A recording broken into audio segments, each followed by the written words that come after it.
que pensaron en cómo restaurar la casa de Dios de esta manera.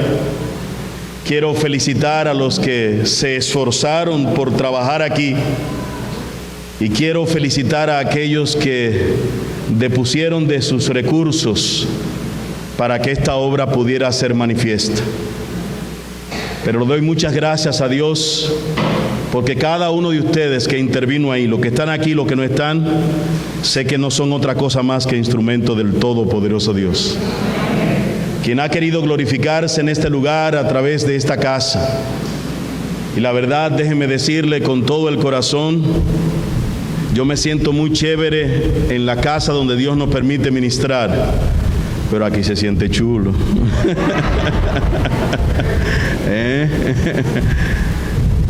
De corazón, hermano, que Dios les bendiga y Dios les ministre a través del tiempo que les resta en este precioso lugar para servir al nombre del Señor.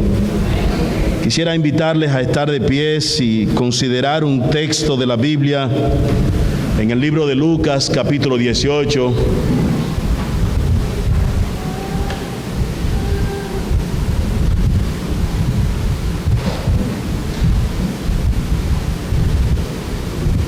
En sus primeros 8 versos,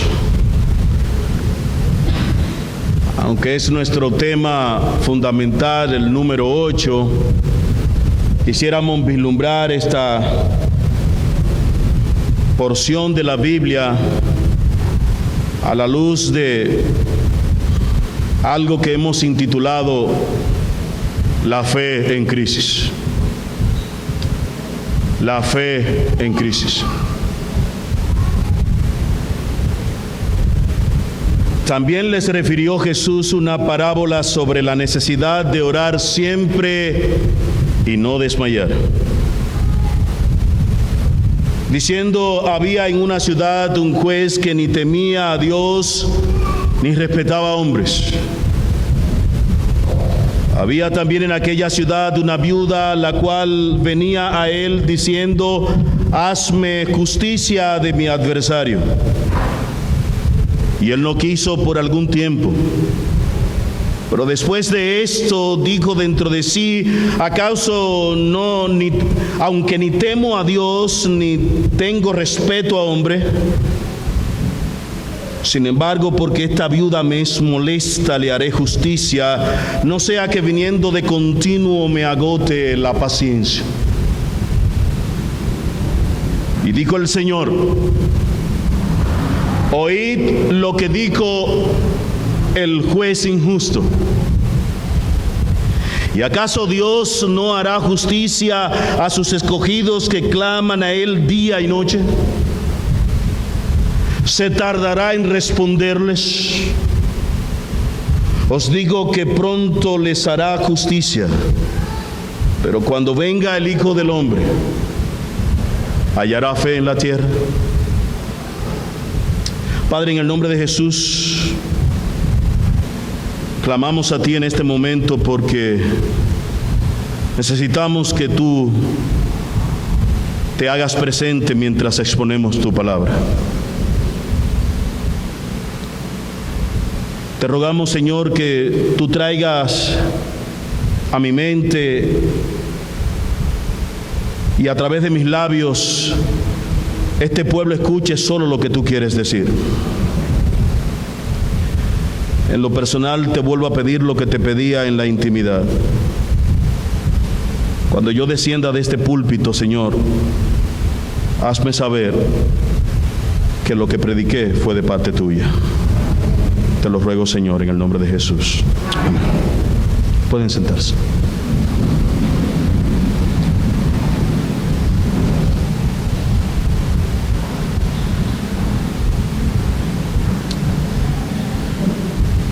Así que Jesús refirió una parábola a sus discípulos, la cual no hay que ser un perito para interpretar, ni hay que ser un teólogo para pretender profundizar en ella. porque Jesús no dejó mucho a las preguntas, a las especulaciones de qué quiso decir. Primero, el evangelista Lucas se encarga de aclarar de que Jesús refirió esta parábola para que los discípulos y todos los que pudiéramos tener acceso a ella, incluyéndonos a nosotros hoy en día, estuviéramos claros sobre la necesidad y el valor de orar siempre y no desmayar.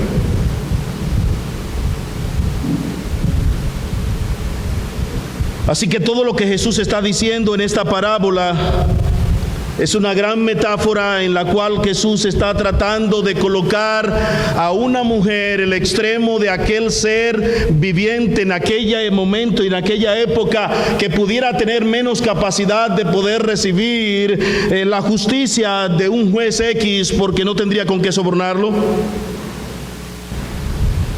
Y él dice, mirando a esa mujer incapaz de recibir justicia, pero perseverante en reclamarla ante un juez malo e injusto, y por tanta perseverancia y importunidad, aquella mujer recibe la justicia de parte de este juez malo. Jesús dice, oigan lo que dijo el juez injusto.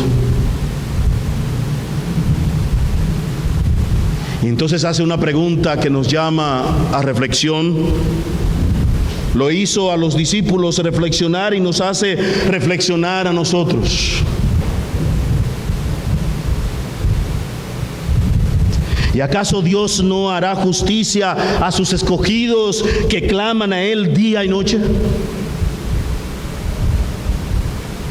¿Se tardará en responderles?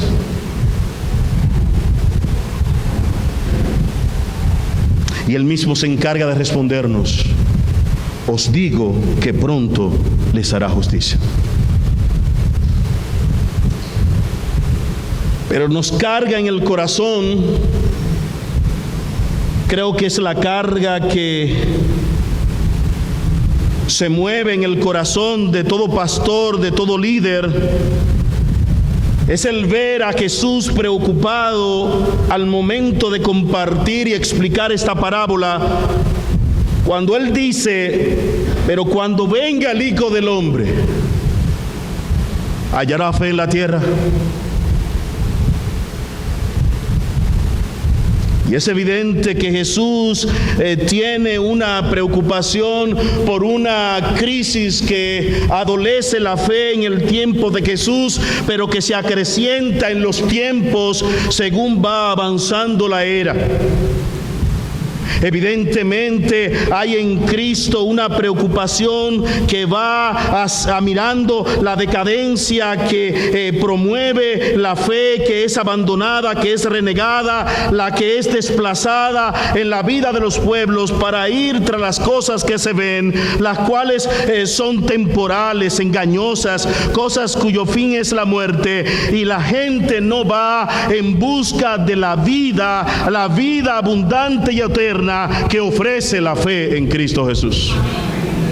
Jesús está preocupado como todo pastor se preocupa y todo hombre de fe que puede mirar cómo va este mundo y cómo va la crisis de la fe ensanchándose. Nos preocupa sencillamente la misma pregunta que le preocupó a Jesús.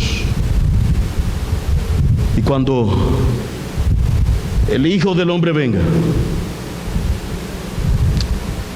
¿hallará fe en la tierra?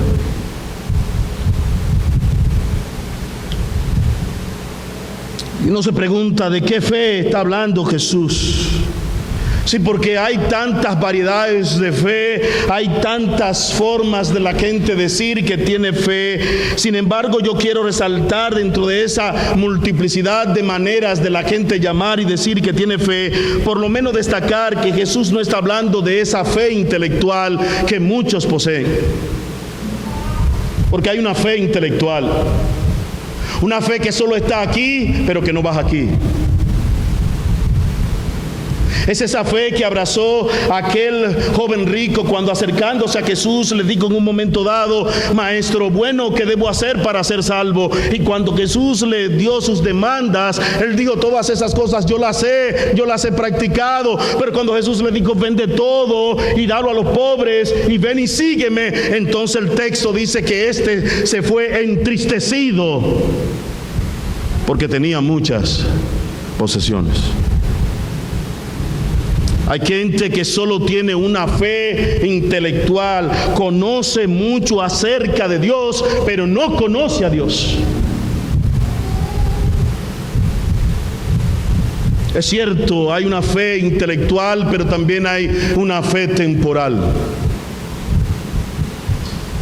Hay quienes se apropian de lo que es una fe momentánea para recibir algún beneficio momentáneo, como las que se apropiaron aquellos 9 leprosos malagradecidos que no volvieron a darle gracias al Señor. Hay gente que cuando tiene una situación difícil, una enfermedad terrible, es capaz de abrazar la fe y le preguntan: ¿tú tienes fe que Dios te puede sanar? Y él dice: sí, pero una vez que Dios le sana, se olvida de Dios. Es una fe temporal, una fe circunstancial. Hay gente que tiene inclusive fe falsa, una fe lucrativa, una fe convencional, porque hay momentos y lugares donde la fe da brillo y pone aceite. Y hay gente que ejerce una fe falsa sencillamente por conveniencia, por algún beneficio que le estén sacando al aparentar tener fe, como la que tuvo Judas, y en su momento en que vio que ya no era conveniente aquella fe, fue capaz de traicionar al Cristo de la gloria. Entonces, ¿de qué fe está hablando Jesús? ¿De qué fe es que estamos mirando que tenemos una fe en crisis y es la fe que está en decadencia? ¿De qué fe que estamos hablando? Estamos hablando de esa fe que Hebreos 11:1 describe como la fe, como la certeza de lo que se espera, la convicción de lo que no se ve. Es esa que es más que creencias, es convicciones. Una fe que está en crisis. Una fe que ha estado en crisis inclusive desde los tiempos remotos, y nos devolvemos a la historia y podríamos decir que esa fe ha estado en crisis desde los tiempos del Edén. Cuando yo voy al libro de Génesis capítulo 2, yo encuentro al Señor diciéndole a aquella mujer y a aquel primer hombre, el cual Dios creó: y mandó Jehová Dios al hombre diciendo: de todo árbol del huerto podrás comer, mas del árbol de la ciencia del bien y del mal no comerás, porque el día que de él comieres ciertamente morirás.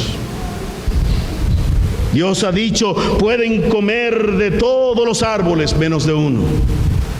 Pero el capítulo 3 de Génesis nos dice que la serpiente era astuta más que todos los animales del campo que Jehová Dios había hecho, la cual dijo a la mujer: con que Dios os ha dicho, no comáis de todo árbol del huerto. Dios dice: coman de todos menos de uno. Pero la serpiente pregunta: con que Dios ha dicho que no coman de ningún árbol. Y con esa mentira se introdujo para crear en aquella primera mujer y en aquel primer hombre la duda, sencillamente el no confiar, el no creerle a Dios, de tal manera que aquella primera mujer, habiéndole escuchado, mientras le respondía la mujer, dijo: del fruto de los árboles del huerto podemos comer, pero del fruto del árbol que está en medio del huerto, dijo Dios, no comeréis de él, ni lo tocaréis, para que no muráis. Entonces la serpiente dijo a la mujer: no moriréis. Dios es un mentiroso. No moriréis. Dios los está engañando. No moriréis. Dios es malo. Él no quiere que ustedes descubran el Dios que hay dentro de ustedes. Dios es malo y Él no quiere que ustedes se den cuenta el campeón que hay en ustedes.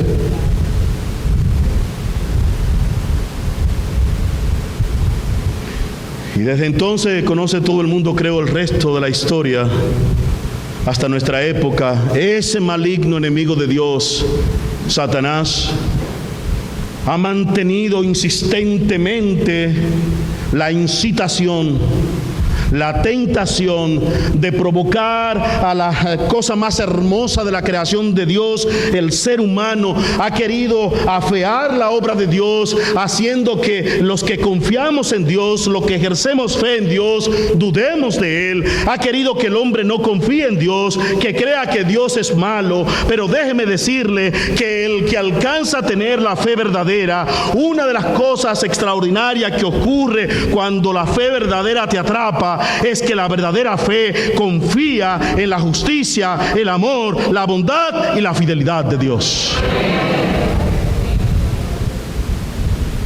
Y ciertamente la fe está en crisis, porque hay un grupo de personas que inician el camino de la fe y penosamente luego lo vemos abandonar, engañados muchas veces por su propio yo o incitado por el enemigo, como he dicho antes, para dudar, pensar y vivir de espalda a Dios, creyendo que ellos pueden hacerlo todo mejor sin Dios. Así que ante las dificultades de la vida, esta gente está prefiriendo confiar en cualquier cosa menos en la justicia, el amor, la bondad y la fidelidad de su Creador. Y cuando yo leo la Biblia, yo veo en la Biblia a un Dios registrando eventos, documentos, evidencias de que, contrario a lo que el diablo ha dicho, nuestro Dios, el Dios de la Biblia, el Dios creador de los cielos y la tierra, es un Dios bueno y es un Dios veraz. Así que, aunque parezcan y se diga lo contrario, nuestro Dios es un Dios bueno. Él ha sido bueno, Él es bueno y siempre será bueno. Dios es bueno y la fe verdadera puede afirmar eso. Pero hay una fe que está en crisis. Oíd lo que dijo el juez injusto.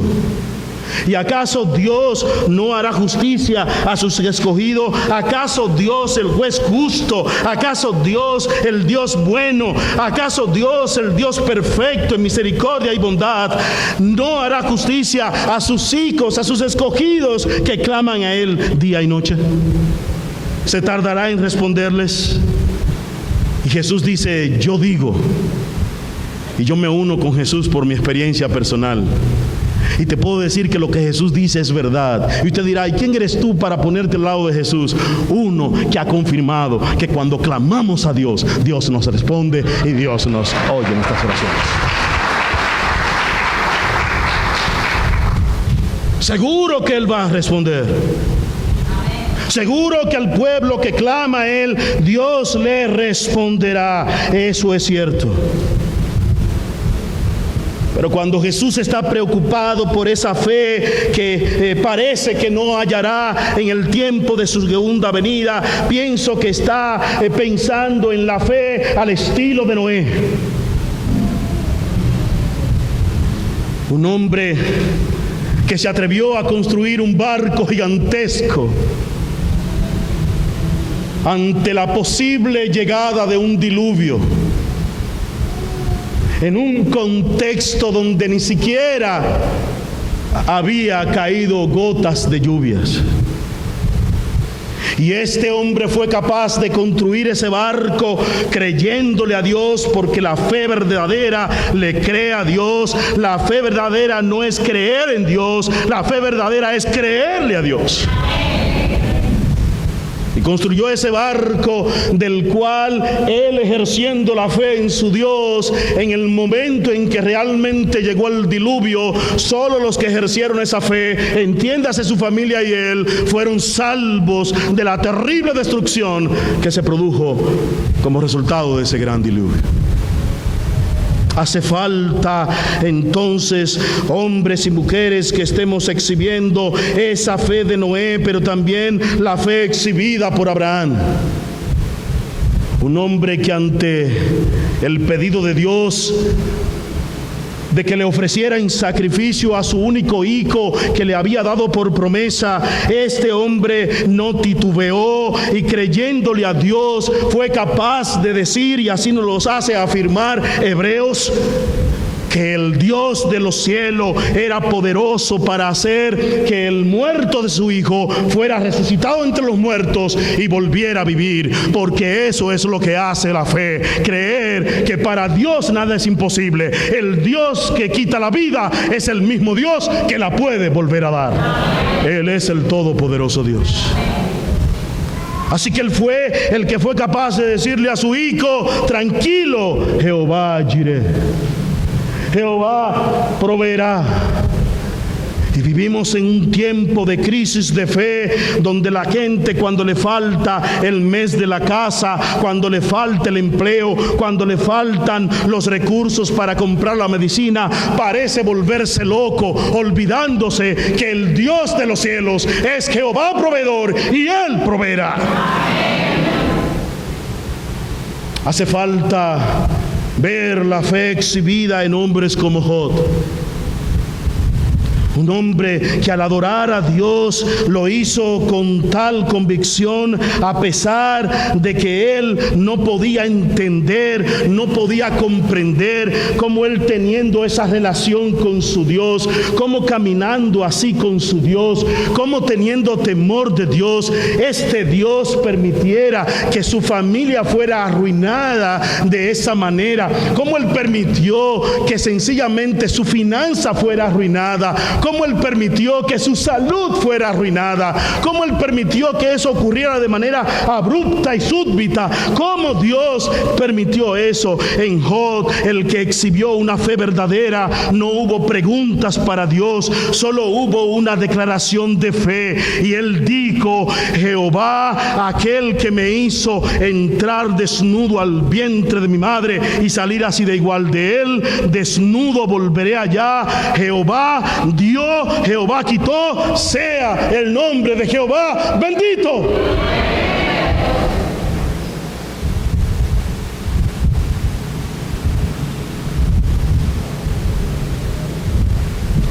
Sí, hermanos, porque no importa que lo que estés atravesando en este momento parezca no tener sentido, lo que Dios está haciendo, debes saber que Dios es bueno. Y que podemos siempre esperar y clamar y rogar y orar delante de su presencia, porque en su tiempo Dios obrará. Hace falta la fe exhibida por un David que ante la persecución de su adversario Saúl, en lugar de aprovechar el momento en que él podía vengarse por sus propias manos y pareciendo tener entonces el derecho de hacerlo, este David, mientras hablaba con Saúl a la distancia, fue capaz de decirle: juzgue Jehová entre tú y yo, y véngueme de ti Jehová, pero mi mano no será contra ti. ¡Wow! Cuánta falta hace en estos tiempos que la fe verdadera florezca y confíe en el Dios de la justicia, en que ante mi adversario, ante el que me hace daño, yo no tengo por qué defenderme. Hay un Dios que me defiende, el que me dijo: la venganza es mía, yo daré el pago, dice el Señor. Sí, es cierto. Hace falta la evidencia de fe de personas como Ruth, esa muchacha que en medio de la crisis que estaba atravesando su suegra, a pesar de ver que no estaba en las mejores circunstancias, evidenció una fe que se mostró con lealtad. Y esta muchacha en un momento dado le dijo a Noemí, le dijo de manera clara: no me ruegues que te deje y me aparte de ti, porque a donde quiera que tú fueres iré yo, y donde quiera que vivieres viviré. Tu pueblo será mi pueblo, y tu pueblo y tu Dios será mi Dios.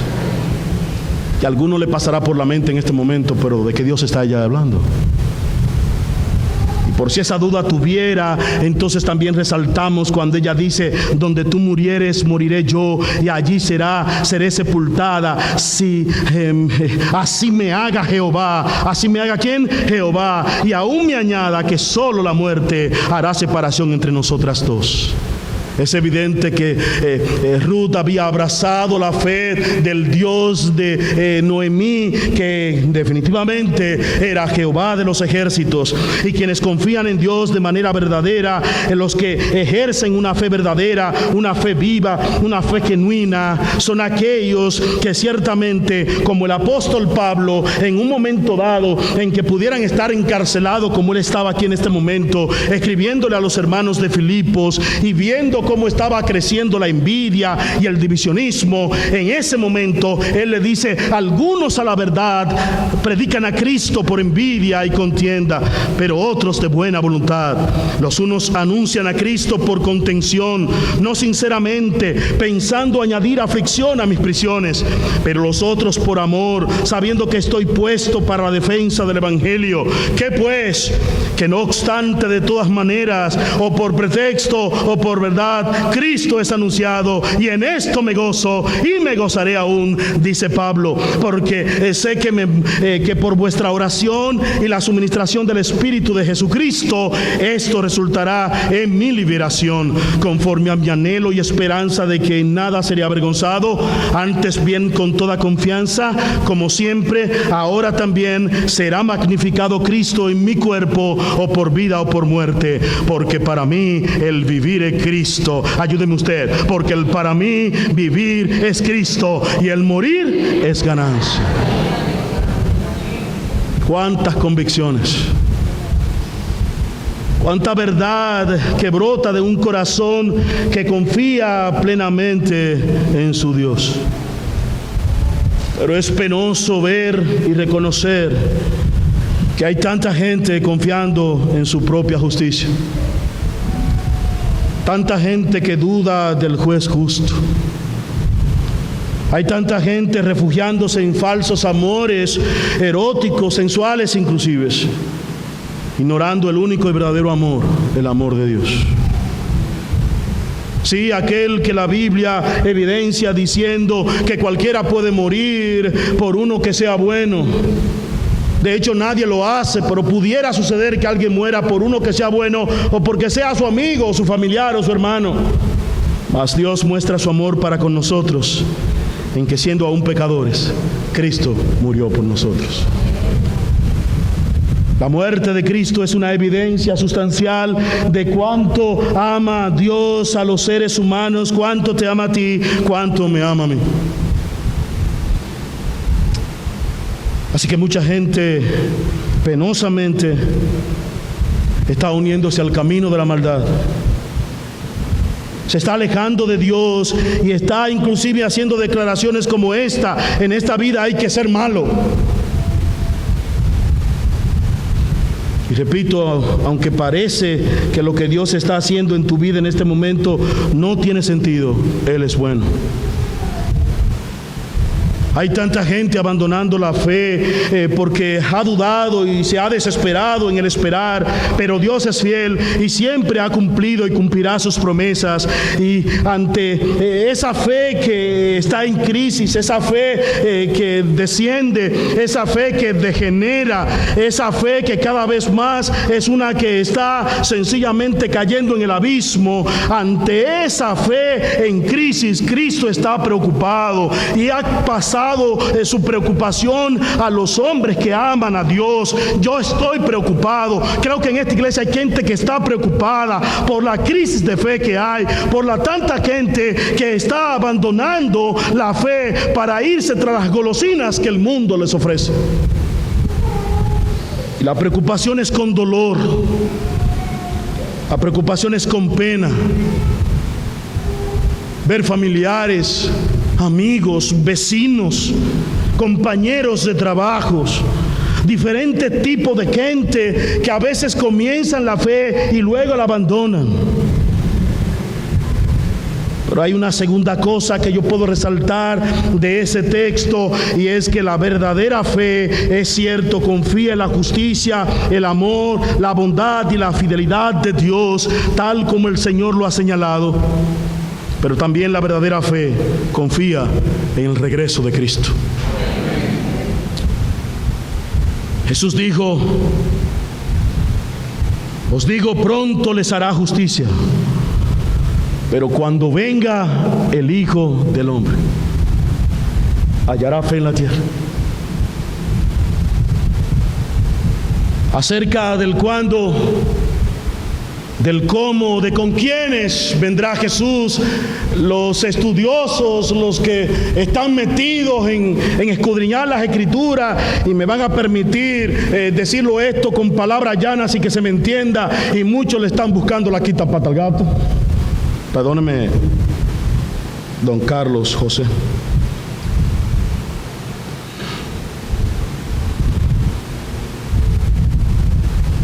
En medio de todo eso hay una cosa que todos ellos están en un solo acuerdo. No sabemos cuándo, no sabemos con quién, no sabemos cómo, pero una cosa es cierta: Cristo viene. Cristo vuelve. Y eso trae una implicación, como es lógica, de entender que la fe verdadera ha de esperar a ese Cristo que vuelve. Y la fe verdadera espera a ese Cristo que vuelve, sabiendo que de este mundo no va a recibir justicia alguna, porque la justicia en nuestra sociedad cada vez se corrompe más. Pero ciertamente el Cristo que viene para darnos justicia, para ofrecernos justicia. El Cristo que vuelve a darnos la justicia que hemos estado esperando de Él. Y ese Cristo que viene para establecer justicia. Y su justicia alcanzará como una gran bendición a los que tienen fe. ¿Cuántos tienen fe? Y ellos la recibirán con gozo, y estaremos contentos de ver venir a Cristo por nosotros. Sí, es cierto, pero algunos lo verán con tristeza, con dolor, con vergüenza, con miedo, porque habiendo no ejercido la fe, sabe que en lugar de recompensa y justicia para ellos, la misma justicia de Cristo les condenará por causa de haber andado de espalda al Señor. Entonces sí, es cierto, la fe está en crisis. Cristo vuelve, y se necesita fe para creerlo. Cristo vuelve,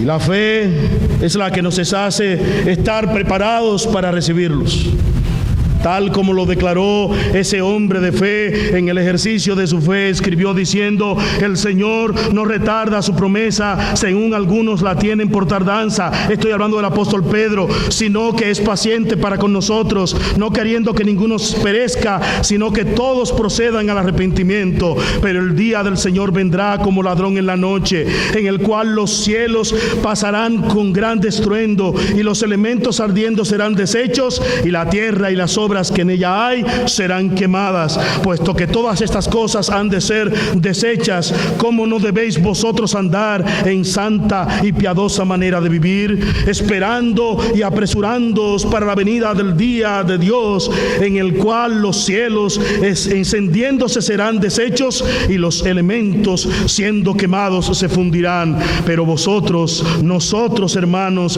esperamos según sus promesas cielos nuevos y tierra nueva, en los cuales mora la justicia de Dios. Si hay algo bueno que nosotros pudiéramos encontrarle a la ideología política de género, o como yo quisiera decirle en esta noche, la diabluría de género, es justamente el hecho de que estas son señales que anuncian la aproximación de la llegada del verdadero Rey, nuestro Rey, mi Redentor, Cristo, nuestro Señor y como un Salvador.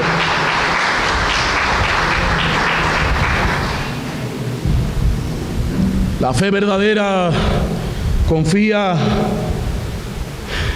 en la justicia de Dios, en el amor de Dios, en la bondad de Dios, en la fidelidad de Dios, pero la fe verdadera también confía en ese regreso de Cristo. Y cómo no, la fe verdadera es la que confía y persevera en confianza en Dios. Os digo que pronto les hará justicia, pero cuando venga el Hijo del Hombre,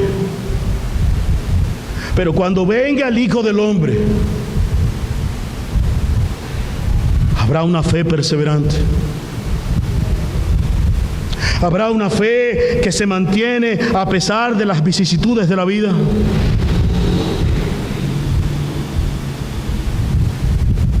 Daniel expresó esa fe genuina, esa fe viva, esa fe verdadera, cuando siendo llevado en cautiverio junto a otros a una tierra distante del lugar donde había nacido y donde se había criado y había ejercido su fe, al llegar allí teniendo la oportunidad de ser uno que prosperara al lado del rey pagano, este se propuso en su corazón no contaminarse con la comida del rey.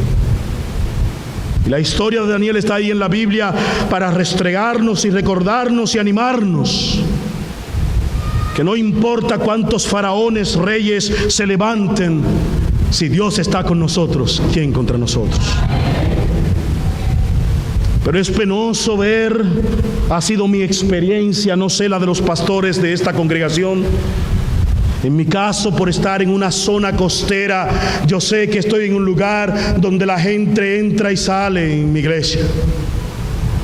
Pero es penoso ver a hombres y mujeres que le han servido fiel a Dios, entre comillas, en un momento dado en nuestra congregación, lanzarse con una desesperación en busca de una residencia, en busca de una visa, en busca de unirse al extranjero. Y sentados en mi oficina, en esa consejería preocupante, porque sé cómo es caer en las garras de aquel monstruo que se llama imperio norteamericano. Externo mi preocupación de qué va a pasar con su fe. Y usted dirá, pastor, pero la fe está situada en algún lugar. Lo que quiero resaltar esta noche es la pena con que veo cómo los primeros días me llaman, me escriben, llegué bien, pero luego se van alejando y penosamente al cabo de un tiempo los veo en buenos carros, con buena cantidad de dinero, invirtiendo, haciendo edificios, pero penosamente alejados de Dios.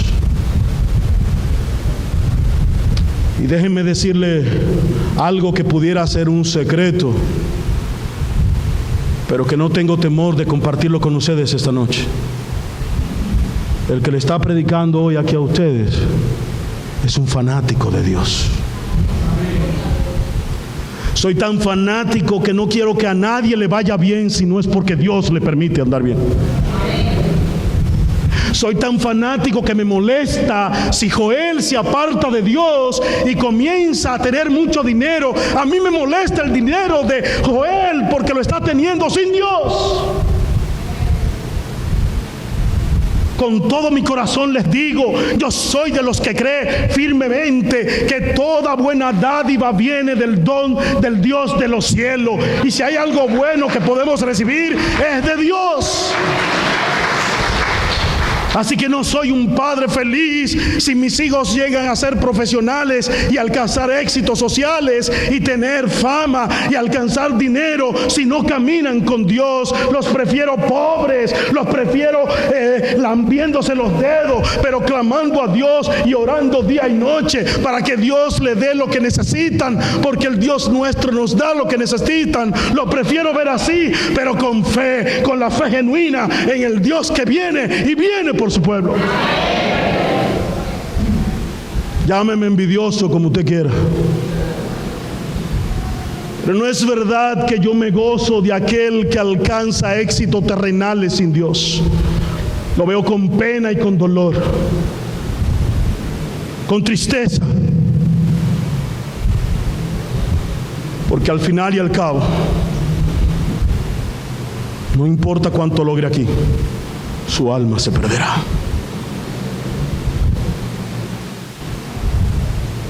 Sí, la fe está en crisis, la fe de un Daniel, la fe de un Sadrach, Mesach y Abednego, que ante la exigencia de aquel Nabucodonosor tienen que adorar mi estatua, y si no lo hacen serán echados en aquel horno de fuego calentado 7 veces más. Ante esa propuesta, con esa paz y esa sinceridad y esa tranquilidad que caracteriza y seguridad a los que sencillamente han conocido al verdadero Dios, ellos se paran frente a Él y le dicen una palabra que es célebre: no es necesario que te respondamos sobre este asunto. He aquí nuestro Dios, a quien servimos, puede librarnos del horno de fuego ardiendo, y de tu mano, oh Rey, nos librará. Pero si no nos libra, si ocurriese que no nos librara, déjame decirte, Rey, que no serviremos a tus dioses, ni tampoco adoraremos la estatua que has levantado. Sí, hermanos, este es el tiempo donde la fe está en crisis, y hay padres, hay líderes, hay pastores, hay iglesias que tienen que levantarse con la fe de Sadrach, Mesach y Abednego y decirle al gobierno sencillamente: con mis hijos no te metas. Y decirle al gobierno con autoridad: en esta iglesia que tenemos un colegio cristiano, excúsenos, señor gobierno, pero no enseñaremos eso. Mejor cierren el colegio. La fe de Sadrach y Abednego hace falta en este tiempo para que pastores con gracia, con autoridad, con amor, con misericordia, pero con la verdad de Dios, podamos decir sencillamente: cueste lo que cueste, yo no lo caso. No los caso. Y no los caso. Y no los caso. Sí, hermanos y hermanas, porque es necesario obedecer a Dios antes que a los hombres.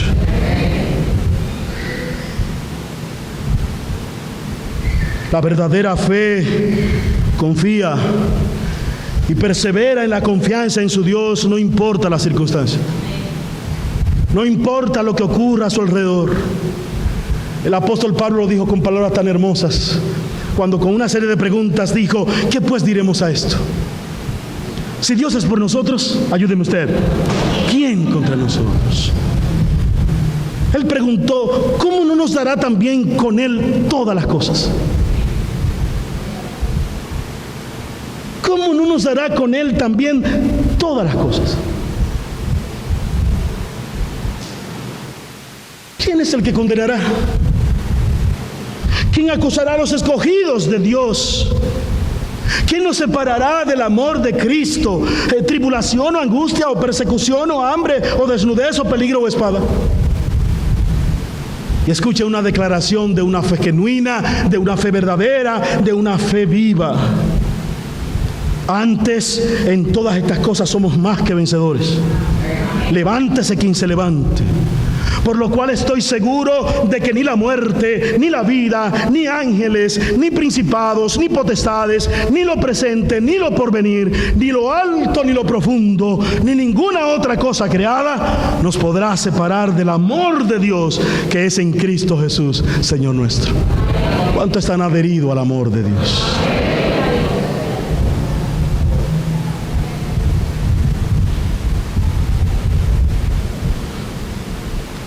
Cierto, hermanos. La fe es necesaria para una vida de oración. ¿Entienden lo que estamos conectando ya? Sin oración no se puede ejercer fe. Y qué bueno que estamos en esta reinauguración, diría yo, de esta remodelación de la casa de Dios en este lugar. Esta casa que más tarde, en el contexto de Lucas, quien se preocupó por escribir las cosas con orden para su amigo Teófilo, Él, preocupado por hacer las cosas en orden, luego dentro de ese texto más adelante, muestra cómo Jesús entra al templo y trata de poner el templo en orden. Y una de las expresiones que Jesús dice: mi casa es casa de oración. Y qué bueno que estamos aquí esta noche, porque estamos frente a un lugar donde en el momento en que la crisis de fe azota y se levantan edificios comerciales, se levantan edificios de diversiones extrañas, de ventas de licores, de prácticas de adulterio, de casas de citas, en medio de todas esas edificaciones que lo que solo hacen es producir dinero y corrupción, esta iglesia que por más de 50 años ha estado en esta comunidad diciéndole: no es verdad que su opción es ir a la barra, que su opción es beber, su opción es venir a Cristo. Esta iglesia por más de 50 años remodela este templo diciendo: todo pasará, pero la palabra de Dios es eterna. Y aquí hay un lugar para venir a orar, aquí hay un lugar para venir y escuchar la palabra de Dios, palabra que le dará la fe verdadera para que alcancen la vida eterna. Qué bueno que estamos aquí esta noche, porque este no es un lugar cualquiera. Es el lugar donde los hermanos sencillamente cuando tienen dificultades pueden venir a Él y orar y clamar a Dios. Pero es el lugar donde el pueblo se reúne para adorar a su Dios. Es el lugar de donde se le proclama a la gente que Cristo salva y que Cristo da vida eterna y que la vida de Cristo es abundante. Qué bueno y qué chulo ha quedado el lugar. Sí, porque desde mi tiempo de vivir aquí, yo he visto muchas barras, discotecas, ir y venir. La 14, la Brisa, la 15, el Sargento.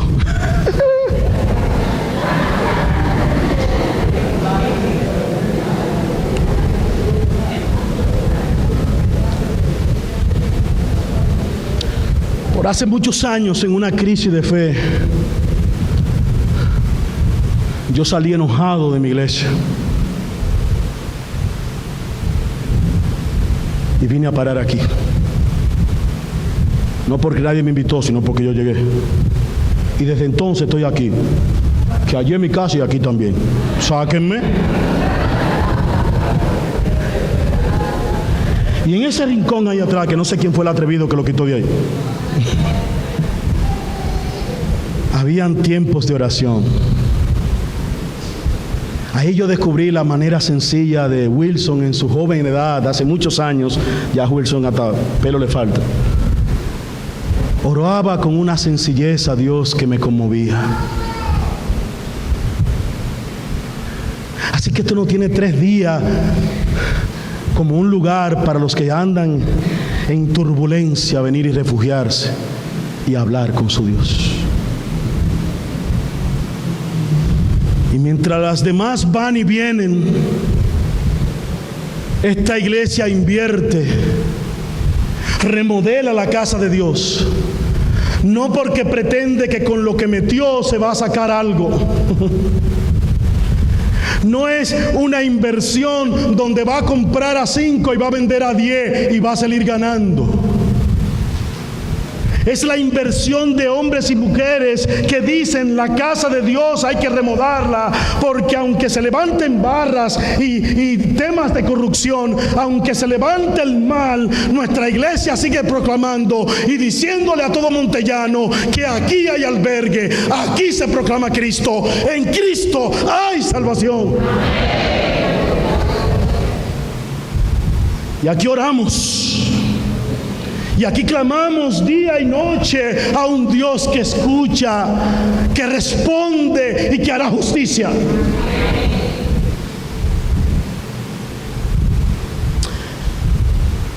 Así que la preocupación de Jesús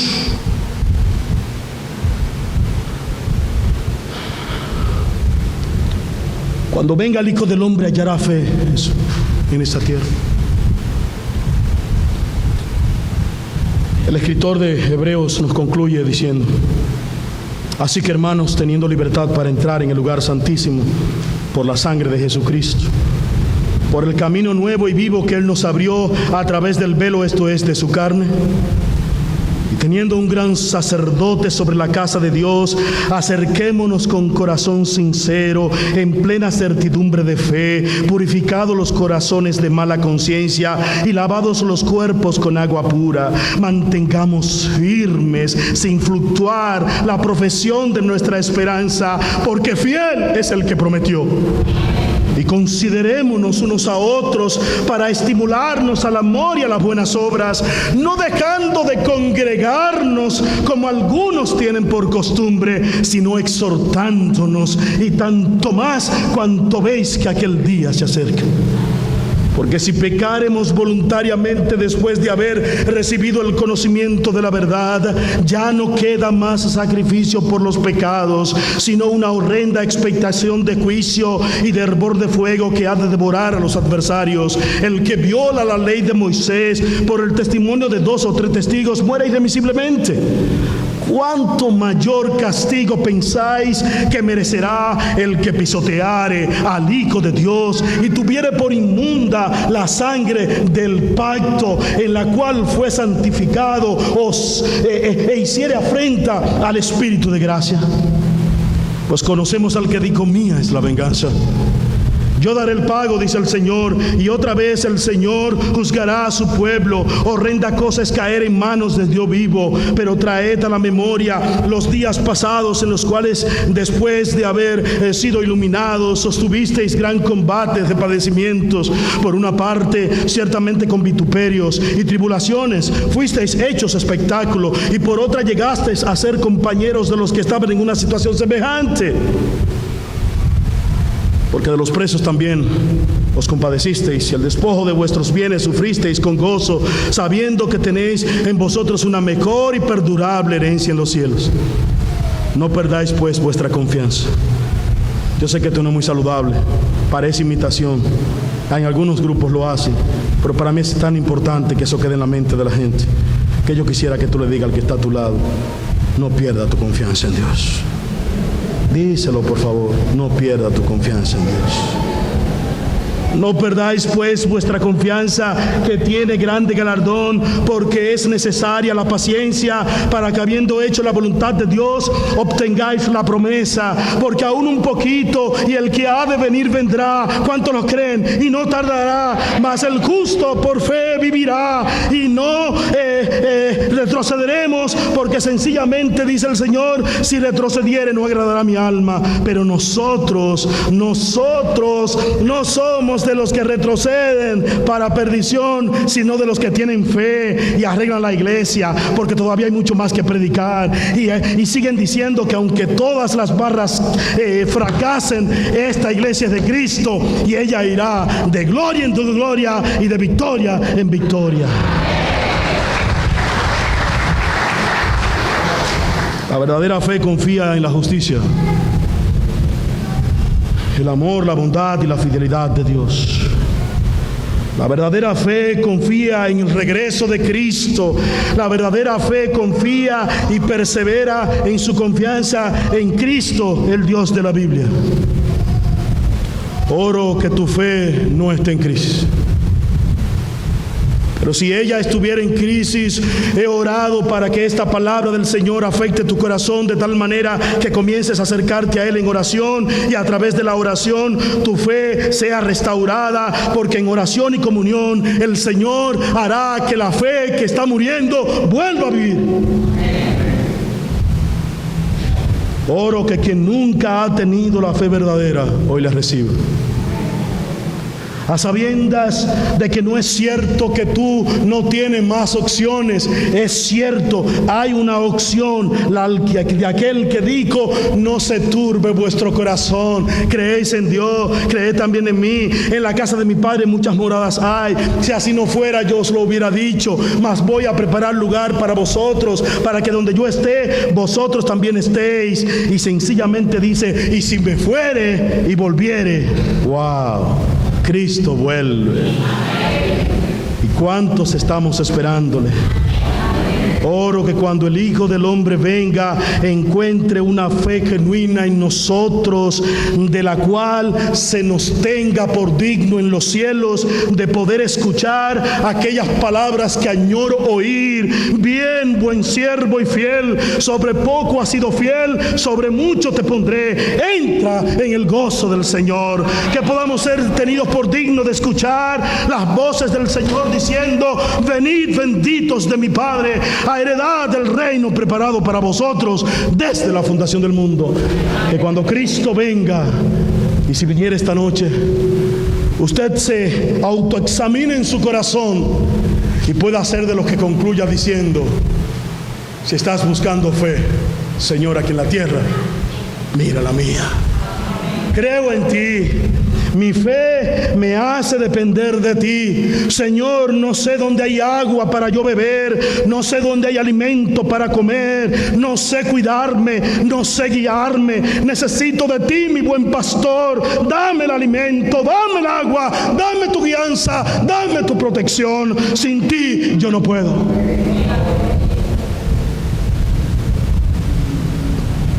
Que el clamar, el orar, no sea más que el reflejo de la fe verdadera que hay en ti. Si eres de lo que te pasa los días sin orar, la fe verdadera se manifiesta en oración, porque sin oración no se fortalece la fe. Y el que tiene fe habla de día y de noche, en todo tiempo, con su Creador. Es mi oración que el amor de Cristo, la fidelidad de Cristo, la bondad de Cristo, la justicia de Cristo te impacte tanto que ante cualquier cosa tú prefieras a Cristo. Permítanos concluir con esta canción que va a cantar la hermana Rosagna mientras Jonathan le toca el piano, y que ustedes conocen, pero que sencillamente yo la considero una declaración de fe, de una fe viva y una fe verdadera. La que está en crisis, pero que hay muchos que queremos decirle a Cristo que cuando Él venga, en nuestros corazones hallará fe. Dios, ayúdanos a vivir por fe.